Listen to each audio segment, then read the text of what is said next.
बिस्मिल्लाहिर्रहमानिर्रहीम। तकर्रुर यजीद और इब्ने हजर मक्की की तावीलात। मतलब ये कि हजर मक्की जो अहले सुन्नत का एक बहुत बड़ा आलिम है, वो क्या तावीलात करता है मुआविया को बचाने के चक्कर में कि मुआविया बिन अबी सुफियान तो यजीद को वली अहद नहीं बनाना चाहता था। उसको मालूम था कि यजीद तो बड़ा फासिक है, फाजर है, लेकिन उसको मोहब्बत ले डूबी, यानी कि बाप की अपने बेटे से मोहब्बत उसको ले डूबी। तो अल्लामा हजर मक्की एक तवील रवायत में एक जुमला नकल करता है कि मीर शाम ने कहा, यानी कि मुआविया ने कहा कि अगर यजीद के बारे में मेरी ख्वाहिश ना होती तो मैं राह इत्तदाल देख लेता। क्या मुआविया को कुरान की आयतें याद नहीं थी कि क़यामत वाले दिन ना बेटा, ना कोई दोस्त, ना कोई बाप, कोई भी अपने आप इसको नहीं पहचानेगा, अपने आप को नफसा नफसी का दौर होगा। तो आगे लिखते हैं कि मौलाना अब्दुल शकूर लखनवी ने इस जुमले का तर्जमा यूँ किया कि अगर यजीद के साथ मुझे मोहब्बत ना होती तो तुम मेरे इंसाफ की कैफियत देखते। ठीक है, यानी कि जबकि इनकी किताबों में ये हदीस है कि तुम में से महबूब तब तक कोई भी नहीं हो सकता जब तक वो मुझे महबूब ना जाने, यानी कि ये नबी करीम ने फरमाया। तो मुआविया के नज़दीक तो सिर्फ अपनी उसकी औलाद महबूब थी, चाहे उसने नबी की औलाद के ऊपर एक ऐसा सरकश और ऐसा चाहल शख्स लगा दिया कि जिसने अहले बैत नबी का खून बहा दिया। और लाने वाला भी कौन? मुआविया बिन अबी सुफियान। आगे मौलवी मोहम्मद मुजाहिद तारी लिखता है, अगर यजीद के बारे में मेरी ख्वाहिश ना होती तो मेरा कसद ज़रूर भी ना होता। अब आप इन लोगों की हालत देखें कि जब ये तावीलात करते हैं तो किस किस्म के, एक ही जुमला है, 3 किस्म के इन्होंने अल्फाज इस्तेमाल किए। मैं राह इत्तदाल देख लेता, मैं इंसाफ की कैफियत देखते, मेरा कसद ज़रूर भी ना होता। यानी कि आम लोगों को ये कैसे गुमराह बनाते हैं कि लोगों को ऐसा दिखाई दे कि जैसे यजीद भी रजी अल्लाह है और मुआविया को तो कुछ पता ही नहीं था। खैर, अव्वल जिक्र तर्जमा अगर दुरुस्त तस्लीम भी किया जाए तो उससे ये बात वाज़ेह होती है क्योंकि मुझे यजीद से मोहब्बत है, लिहाजा तुम मेरे इंसाफ की कैफियत देखने को नहीं मिलेगी। और सानिया जिक्र तर्जमा का मफहूम मुखालिफ वाज़ेह तरीन है कि यजीद से मोहब्बत की वजह से मेरा कस्त बीना नहीं, अंधा है। हजर मक्की ने इस जुमले की तशरीह में इब्तदाई अल्फाज लिखे और उनसे यही मतलब वाज़ेह किया। यहाँ हम उनकी इबारत यानी कि मुकम्मल इबारत अल्लामा अब्दुल शकूर लखनवी के तर्जमे के साथ मा तस्हील नकल करते हैं। क्या लिखता है?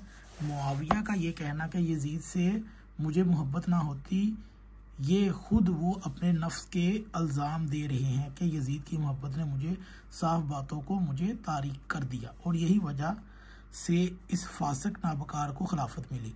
इससे लोग हलाकत में पड़ गए, मगर ये कि अम्र मकदूर हो चुका है, इसी वजह से इसकी अकल काबल और इनका इल्म शामिल सलब हो गया और इनकी असाबत राय जो ज़रबुल मिसल थी जाती रही और यजीद की तरफ से इसकी हसन जन पैदा होता गया और तमाम बुराइयों से पाक साफ समझ लिया।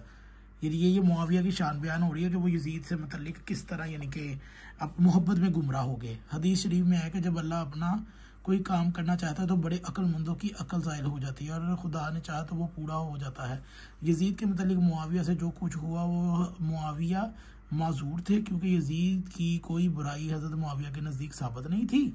यजीद ने बहुत से लोग अपने वालिद के पास ख़ास इसलिए मुकर्रर किए थे कि वो यजीद के उम्दा हालात इनसे बयान करी। इसी वजह से मुआविया यजीद को दूसरे सहाबा के बेटों से अफजल समझते, लिहाजा उन्होंने यजीद को सब पर तरजीह दी और लोगों ने यजीद की खिलाफत से नापसंदगी ज़ाहिर की थी। इसी वजह से वो ना समझते थे यजीद फासिक है, बल्कि समझते थे कि यजीद से लोगों को हसद है। मुआविया के नज़दीक यजीद ज़रा बराबर भी फिस्क बल्कि कोई गुनाह साबित हो जाता तो वो हरगिज़ यजीद को खलीफा ना बनाते। ये हालत है इन लोगों के अहले सुन्नत उलमा की कि ये अंदर खाते यजीद के सपोर्टर हैं।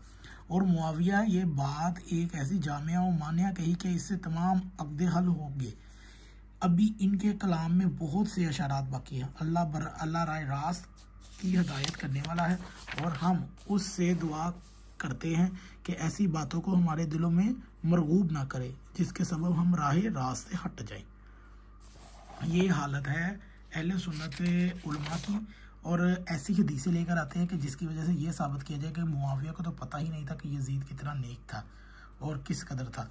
मतलब ये कि इन लोगों ने यजीद को भी यानी कि मुआविया के ऊपर यजीद का फिस्क व फजूर साबित नहीं हुआ, इससे साबित ये लोग ये करते हैं कि यजीद मुआविया की ज़िंदगी तक तो बहुत नेक और पाकीज़ा था, मगर जैसे ही उसको हुकूमत मिली तो वह अहले बैत का कातिल हो गया। उसने मक्के मदीने पर हमला कर दिया, हज़ारों लोगों का कत्लेआम किया, सहाबिया औरतों का जना करवा दिया। तो ये सब चीज़ें तो मुआविया के बाद हुई हैं। मतलब ये कि यजीद की आधी ज़िंदगी बहुत पाको पाकीज़ा थी और आधी ज़िंदगी उसके साथ फिस्को फजूर, और उसने जो ये चीज़ें की। तो ये अहले सुन्नत वल जमात की हालत कि वो किस कदर ये मुआविया की मोहब्बत में अंधे हैं कि वो उसका दिफा करते करते यजीद को भी बीच में से बचा जाते हैं। अगर आपको ये वीडियो अच्छी लगे तो इसे ज़रूर शेयर कीजिएगा।